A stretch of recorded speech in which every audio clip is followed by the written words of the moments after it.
मुंबई उपनगरातल्या टॉप 9 बातम्यांचा आता आढावा घेऊया। प्रवासी वाहतुकीमधून मध्य रेल्वेची 7,311 कोटींची कमाई। मध्य रेल्वेच्या मुंबई, पुणे, सोलापूर, भुसावळ, नागपूर या विभागामधून प्रवाशांच्या संख्येमध्ये लक्षणीय वाढ। राज्यामध्ये मालमत्ता खरेदी विक्रीमधून विक्रमी महसूल। दस्ताच्या नोंदणीद्वारे तब्बल 50,500 कोटी रुपयांचा विक्रमी महसूल जमा। मफतलालच्या गिरणी कामगारांना पुन्हा रोजगार मिळणार। कंपनीच्या 50% जागेवर 10,000 यंत्रमाग उभारण्याचा निर्णय उच्च न्यायालयाकडून रद्द।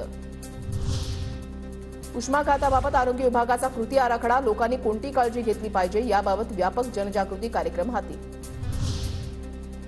मोनोरेल आणि मेट्रो प्रकल्पासाठी आता लवकरच अदानी इलेक्ट्रिसिटीकडून वीज पुरवठा केला जाणार।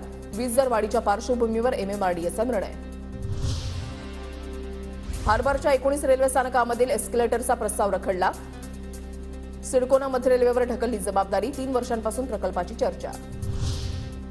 म्हाडाच्या मुंबई मंडळाच्या 173 दुकानांच्या लिलावासाठी ई-नोंदणी, अर्ज विक्री स्वीकृती आणि बोली लावण्यासाठी थेट 5 जूनपर्यंत मुदतवाढ। पदवी अभ्यासक्रमाबाबत महत्त्वपूर्ण बदल। पदवीला मुख्य विषय दुसऱ्या वर्षी निवडण्याची मुभा। सुकाणू समितीकडून नियमांमध्ये शिथिलता।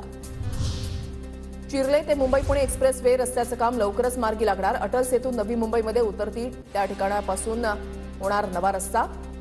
अटल सेतूवरून आता थेट मुंबई पुणे एक्सप्रेस वेला रस्ता जोडणार।